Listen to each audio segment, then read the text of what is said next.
Hello everyone, class 12th chapter 3 history का chapter 3। आज कुछ MCQ करेंगे अपन। MCQ ऑप्शनल क्वेश्चन करते हैं, छोटे क्वेश्चनों को ले रहे हैं आज अपन। देखिएगा क्वेश्चन और आंसर आप मुझे कमेंट बॉक्स में दीजिएगा। कोशिश करेंगे हम कुछ बेहतरीन क्वेश्चन करने की। तो शुरुआत करते हैं अपन कि नंबर 1 क्वेश्चन है, हिंद यवन किसे कहा गया है? किसे कहा गया? हिंद यवन किसे कहा गया? तो इसका उत्तर होता है ऑप्शन है विदेशी शासक को, भारतीय शासक को या हुणों को। तो इसे कहा गया है विदेशी शासक को। हिंद यवन विदेशी शासक को कहा गया है। नंबर 2 पॉइंट है, हर्षचरित के रचयिता कौन हैं? हर्षचरित के रचयिता कौन हैं? बाणभट्ट, कलहण या कालिदास? तो इसका उत्तर है बाणभट्ट। कौन है?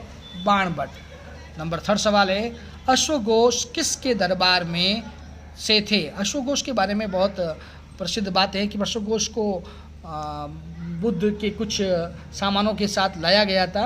जब कनिष्क ने किसी क्षेत्र को जीता था तो जीतने के बाद अश्वघोष को साथ लेके आए थे। बड़े ही विद्वान थे अश्वघोष, ये कनिष्क के दरबार में थे।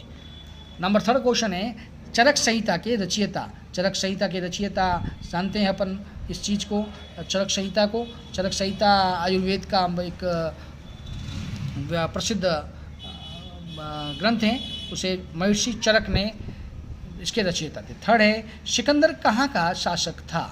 सिकंदर, क्या सिकंदर काबुल का शासक था, कंधार का या मकदूनिया का? सिकंदर मकदूनिया का शासक था।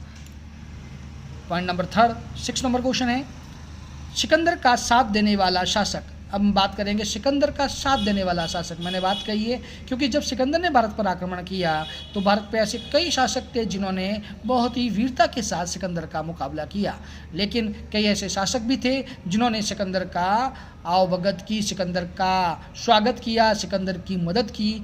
उसमें से साथ देने वाला शासक था, क्या है, हफिस्तन था या आयुष था या शशिगुप्त था? ये शशिगुप्त था।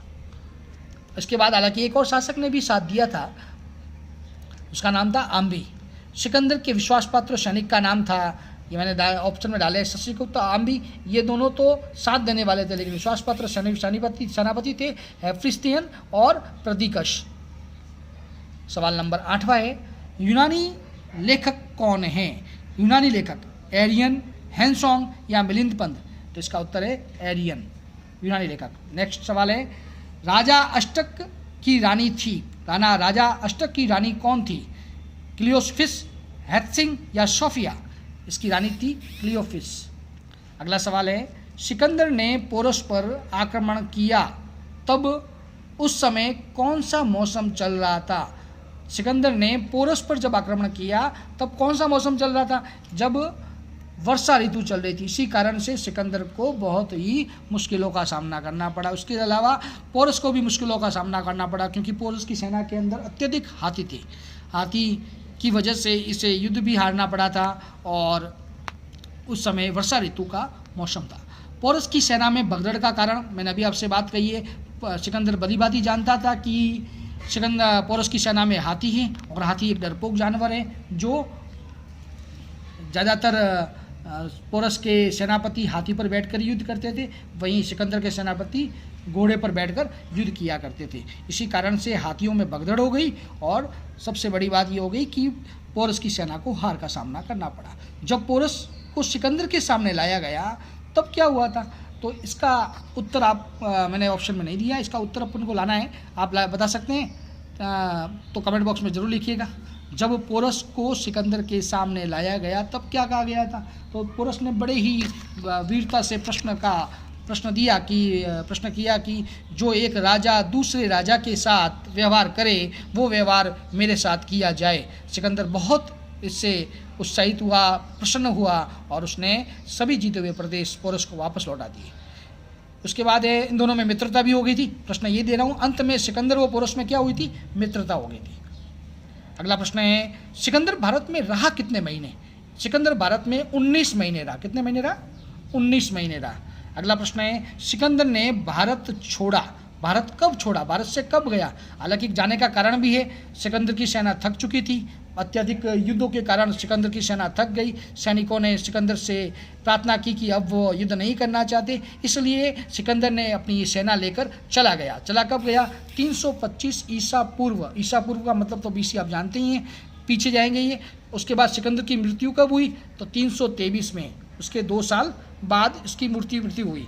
उसके बाद सवाल है, सिकंदर की मृत्यु का कारण क्या था? सिकंदर की मृत्यु का कारण युद्ध में वो घायल नहीं हुआ था, न ही वो लंबी बीमारी से चल रहा था, सिर्फ उसको तेज ज्वर का मतलब बुखार आ जाने, तेज बुखार आ जाने के कारण उसको इसकी मौत हो गई। सिकंदर का उत्तराधिकारी कौन था? Seleucus Nicator. सेल्यूकस निकोटर, न कि सलमान खान था। एंटियोकस व डेमेट्रियस कौन थे? एंटियोकस और डेमेट्रियस यूनानी राजदूत थे। ये बड़े ही महत्वपूर्ण है। अगला प्रश्न है, मिनेंडर को पराजित किसने किया? मिनेंडर को पराजित करने वाला पुष्यमित्र था। कौन था? पुष्यमित्र। अगला प्रश्न है अपने, मिनेंडर का जन्मस्थल कलसी गांव। कौन सा गांव है? कलसी गांव था। मिलिंद पन्हो पुस्तक कौन सी भाषा में लिखी गई है? मिलिंद पन्हो पुस्तक पाली भाषा में लिखी गई है। मिनांडर बौद्ध अनुयायी था। मिनांडर बौद्ध अनुयायी था, याद रखिएगा, मिनांडर बौद्ध अनुयायी था। उसी प्रकार से प्रश्न अगला है, मिनांडर विजेता नहीं अपितु विदेशी शासक का जनक था। विदेश शासक का जनक था, सॉरी। इस प्रश्न का उत्तर है, ये शब्द किसने कहे थे? ये शब्द रेप्सन ने कहे थे। किसने कहे थे? रेप्सन ने कहे थे। अगला सवाल है, शक कहाँ के निवासी थे? शक मध्य एशिया के निवासी थे। अगला प्रश्न, गौतमी पुत्र सातकर्णी 124 ईस्वी में वध किया गया। गौतमी पुत्र सातकर्णी ने किसका वध किया था? नहपान का। किसका वध किया था? नहपान का वध किया था। रुद्रदामन की जानकारी हमें कहाँ मिलती है? रुद्रदामन की जानकारी हमें जूनागढ़ अभिलेख से मिलती है। कहाँ से मिलती है? जूनागढ़ अभिलेख से मिलती है। अगला प्रश्न है अपने, अगला प्रश्न ध्यान रखिएगा, जूनागढ़ अभिलेख अब महत्वपूर्ण है इस आगे वाले पॉइंटों में। अगला प्रश्न है कि सुदर्शन झील का निर्माण करवाया था। निर्माण, प्रश्न ध्यान रखिएगा, मैंने पुनर्निर्माण नहीं कहा है, जीर्णोद्वार नहीं कहा है, मैंने कहा निर्माण किसने करवाया था? तो चंद्रगुप्त के समय में पुष्यगुप्त नाम का एक सेनापति था, जिसने गांव वालों की भलाई के लिए सुदर्शन झील का निर्माण करवाया था, पुष्यगुप्त ने। उसी प्रकार से नेक्स्ट सवाल है, 29वां सवाल है, रुद्रदामन को उपाधि मिली। कौन सी उपाधि मिली थी रुद्रदामन को? रुद्रदामन को महाराजा धीराज या अग्रसेन या महाक्षत्रप की उपाधि मिली। रुद्रसेन को महाक्षत्रप की उपाधि मिली हुई थी, याद रखिएगा ये प्रश्न। और अगला सवाल है, जूनागढ़ अभिलेख में किसकी जानकारी दी गई है? जूनागढ़ अभिलेख में किसकी जानकारी दी गई है? जूनागढ़ अभिलेख में रुद्रदामन की जानकारियाँ मिलती हैं, उसकी विजयों, उसकी उपलब्धियों के बारे में। मैंने एक सवाल 30 सवाल दिए हैं आपको आज, कल के वीडियो में एक और मिलेंगे आपको इसी के आगे 30 सवाल और। आज देखिएगा, कमेंट बॉक्स में इसके उत्तर दीजिएगा मुझे।